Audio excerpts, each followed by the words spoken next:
Welcome to Immerse Kingdom's reading for Week 4, Day 17. Now some men from Ziph came to Saul at Gibeah to tell him, David is hiding on the hill of Hachilah, which overlooks Jeshimon. So Saul took 3,000 of Israel's elite troops and went to hunt him down in the wilderness of Ziph. Saul camped along the road beside the hill of Hachilah, near Jeshimon, where David was hiding. When David learned that Saul had come after him into the wilderness, he sent out spies to verify the report of Saul's arrival. David slipped over to Saul's camp one night to look around. Saul and Abner, son of Ner, the commander of his army, were sleeping inside a ring formed by the slumbering warriors. "Who will volunteer to go in there with me?" David asked Ahimelech the Hittite and Abishai, son of Zeruiah, Joab's brother. "I'll go with you," Abishai replied. So David and Abishai went right into Saul's camp and found him asleep, with his spear stuck in the ground beside his head. Abner and the soldiers were lying asleep around him. "God has surely handed your enemy over to you this time," Abishai whispered to David. "Let me pin him to the ground with one thrust of the spear. I won't need to strike twice." "No," David said. "Don't kill him. For who can remain innocent after attacking the Lord's anointed one? Surely the Lord will strike Saul down someday, or he will die of old age or in battle. The Lord forbid that I should kill the one he has anointed. But take his spear and that jug of water beside his head, and then let's get out of here." So David took the spear and jug of water that were near Saul's head. Then he and Abishai got away without anyone seeing them or even waking up, because the Lord had put Saul's men into a deep sleep. David climbed the hill opposite the camp until he was at a safe distance. Then he shouted down to the soldiers and to Abner, son of Ner, "Wake up, Abner!" "Who is it?" Abner demanded.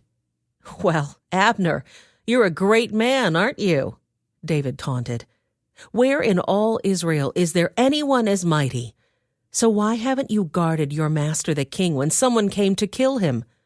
This isn't good at all. I swear by the Lord that you and your men deserve to die because you failed to protect your master, the Lord's anointed. Look around.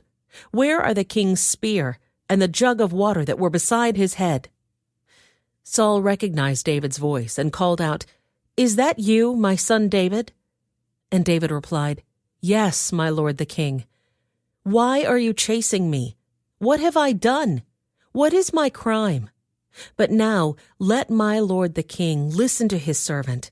If the Lord has stirred you up against me, then let him accept my offering.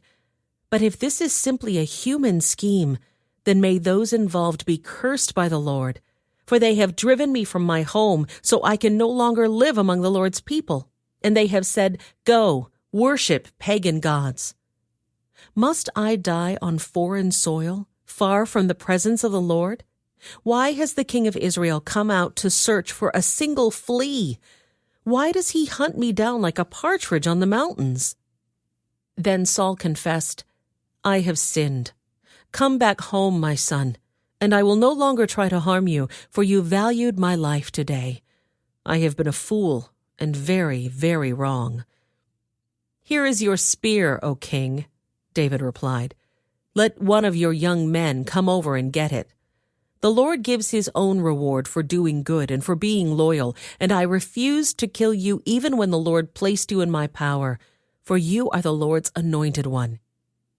Now may the Lord value my life, even as I have valued yours today. May he rescue me from all my troubles." And Saul said to David, "Blessings on you, my son David. You will do many heroic deeds, and you will surely succeed." Then David went away, and Saul returned home. But David kept thinking to himself, "Someday Saul is going to get me. The best thing I can do is escape to the Philistines. Then Saul will stop hunting for me in Israelite territory, and I will finally be safe." So David took his 600 men and went over and joined Achish, son of Maoch, the king of Gath. David and his men and their families settled there with Achish at Gath. David brought his 2 wives with him, Ahinoam from Jezreel, and Abigail, Nabal's widow from Carmel. Word soon reached Saul that David had fled to Gath, so he stopped hunting for him. One day David said to Achish, "If it is all right with you, we would rather live in one of the country towns instead of here in the royal city." So Achish gave him the town of Ziklag, which still belongs to the kings of Judah to this day, and they lived there among the Philistines for 1 year and 4 months. David and his men spent their time raiding the Geshurites, the Girzites, and the Amalekites, people who had lived near Shur toward the land of Egypt since ancient times. David did not leave one person alive in the villages he attacked. He took the sheep, goats, cattle, donkeys, camels, and clothing before returning home to see King Achish. "Where did you make your raid today?" Achish would ask. And David would reply, "Against the south of Judah, the Jerahmeelites and the Kenites." No one was left alive to come to Gath and tell where he had really been. This happened again and again while he was living among the Philistines. Achish believed David and thought to himself, "By now the people of Israel must hate him bitterly. Now he will have to stay here and serve me forever." About that time, the Philistines mustered their armies for another war with Israel. King Achish told David, "You and your men will be expected to join me in battle." "Very well," David agreed. "Now you will see for yourself what we can do." Then Achish told David, "I will make you my personal bodyguard for life." Meanwhile, Samuel had died, and all Israel had mourned for him. He was buried in Ramah, his hometown. And Saul had banned from the land of Israel all mediums and those who consult the spirits of the dead. The Philistines set up their camp at Shunem, and Saul gathered all the army of Israel and camped at Gilboa. When Saul saw the vast Philistine army, he became frantic with fear. He asked the Lord what he should do, but the Lord refused to answer him, either by dreams, or by sacred lots, or by the prophets. Saul then said to his advisers, "Find a woman who is a medium, so I can go and ask her what to do." His advisers replied, "There is a medium at Endor." So Saul disguised himself by wearing ordinary clothing instead of his royal robes. Then he went to the woman's home at night, accompanied by 2 of his men. "I have to talk to a man who has died," he said. "Will you call up his spirit for me?" "Are you trying to get me killed?" the woman demanded. "You know that Saul has outlawed all the mediums and all who consult the spirits of the dead. Why are you setting a trap for me?"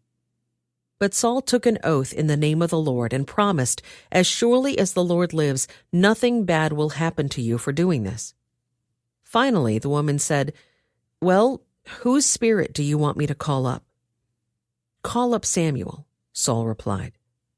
When the woman saw Samuel, she screamed, "You've deceived me! You are Saul!" "Don't be afraid," the king told her. "What do you see?" "I see a god coming up out of the earth," she said. "What does he look like?" Saul asked. "He is an old man wrapped in a robe," she replied. Saul realized it was Samuel, and he fell to the ground before him. "Why have you disturbed me by calling me back?" Samuel asked Saul. "Because I am in deep trouble," Saul replied. "The Philistines are at war with me, and God has left me and won't reply by prophets or dreams, so I have called for you to tell me what to do." But Samuel replied, "Why ask me, since the Lord has left you and has become your enemy? The Lord has done just as he said he would. He has torn the kingdom from you and given it to your rival David. The Lord has done this to you today because you refused to carry out his fierce anger against the Amalekites. What's more, the Lord will hand you and the army of Israel over to the Philistines tomorrow, and you and your sons will be here with me. The Lord will bring down the entire army of Israel in defeat." Saul fell full length on the ground, paralyzed with fright because of Samuel's words. He was also faint with hunger, for he had eaten nothing all day and all night. When the woman saw how distraught he was, she said, "Sir, I obeyed your command at the risk of my life. Now do what I say, and let me give you a little something to eat so you can regain your strength for the trip back." But Saul refused to eat anything. Then his advisers joined the woman in urging him to eat, so he finally yielded and got up from the ground and sat on the couch. The woman had been fattening a calf, so she hurried out and killed it. She took some flour, kneaded it into dough, and baked unleavened bread. She brought the meal to Saul and his advisers, and they ate it. Then they went out into the night. The entire Philistine army now mobilized at Aphek, and the Israelites camped at the spring in Jezreel. As the Philistine rulers were leading out their troops in groups of hundreds and thousands, David and his men marched at the rear with King Achish. But the Philistine commanders demanded, "What are these Hebrews doing here?" And Achish told them, "This is David, the servant of King Saul of Israel. He's been with me for years, and I've never found a single fault in him from the day he arrived until today." But the Philistine commanders were angry. "Send him back to the town you've given him," they demanded. "He can't go into the battle with us. What if he turns against us in battle and becomes our adversary? Is there any better way for him to reconcile himself with his master than by handing our heads over to him? Isn't this the same David about whom the women of Israel sing in their dances, 'Saul has killed his thousands and David his 10,000s'? So Achish finally summoned David and said to him, "I swear by the Lord that you have been a trustworthy ally. I think you should go with me into battle, for I've never found a single flaw in you from the day you arrived until today. But the other Philistine rulers won't hear of it.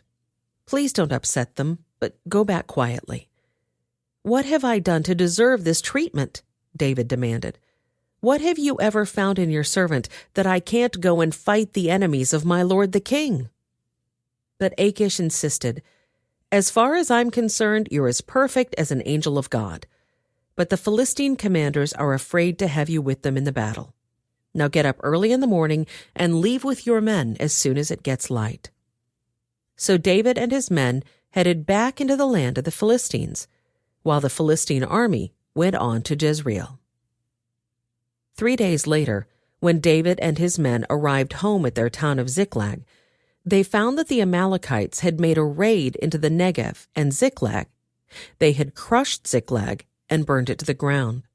They had carried off the women and children and everyone else, but without killing anyone. When David and his men saw the ruins and realized what had happened to their families, they wept until they could weep no more. David's 2 wives, Ahinoam from Jezreel and Abigail, the widow of Nabal from Carmel, were among those captured. David was now in great danger because all his men were very bitter about losing their sons and daughters, and they began to talk of stoning him. But David found strength in the Lord his God. Then he said to Abiathar the priest, "Bring me the ephod." So Abiathar brought it. Then David asked the Lord, "Should I chase after this band of raiders? Will I catch them?" And the Lord told him, "Yes, go after them. You will surely recover everything that was taken from you." So David and his 600 men set out, and they came to the brook Besor. But 200 of the men were too exhausted to cross the brook, so David continued the pursuit with 400 men. Along the way they found an Egyptian man in a field and brought him to David. They gave him some bread to eat and water to drink. They also gave him part of a fig cake and 2 clusters of raisins, for he hadn't had anything to eat or drink for 3 days and nights. Before long his strength returned. "To whom do you belong, and where do you come from?" David asked him. "I am an Egyptian, the slave of an Amalekite," he replied. "My master abandoned me 3 days ago because I was sick. We were on our way back from raiding the Kirithites in the Negev, the territory of Judah, and the land of Caleb, and we had just burned Ziklag." "Will you lead me to this band of raiders?" David asked. The young man replied, "If you take an oath in God's name that you will not kill me or give me back to my master, then I will guide you to them." So he led David to them, and they found the Amalekites spread out across the fields, eating and drinking and dancing with joy because of the vast amount of plunder they had taken from the Philistines and the land of Judah. David and his men rushed in among them and slaughtered them throughout that night and the entire next day until evening. None of the Amalekites escaped, except 400 young men who fled on camels. David got back everything the Amalekites had taken, and he rescued his 2 wives. Nothing was missing, small or great, son or daughter, nor anything else that had been taken. David brought everything back. He also recovered all the flocks and herds, and his men drove them ahead of the other livestock. "This plunder belongs to David," they said. Then David returned to the brook Besor and met up with the 200 men who had been left behind because they were too exhausted to go with him. They went out to meet David and his men, and David greeted them joyfully. But some evil troublemakers among David's men said, "They didn't go with us, so they can't have any of the plunder we recovered. Give them their wives and children and tell them to be gone." But David said, "No, my brothers. Don't be selfish with what the Lord has given us. He has kept us safe and helped us defeat the band of raiders that attacked us. Who will listen when you talk like this? We share and share alike, those who go to battle and those who guard the equipment." From then on, David made this a decree and regulation for Israel, and it is still followed today. When he arrived at Ziklag, David sent part of the plunder to the elders of Judah, who were his friends. "Here is a present for you, taken from the Lord's enemies," he said. The gifts were sent to the people of the following towns David had visited: Bethel, Ramoth Negev, Jattir, Aroer, Siphmath, Eshtemoa, Rachel, the towns of the Jerahmeelites, the towns of the Kenites, Hormah, Bor-Ashan, Athak, Hebron, and all the other places David and his men had visited. This concludes today's Immerse reading experience. Thank you for joining us.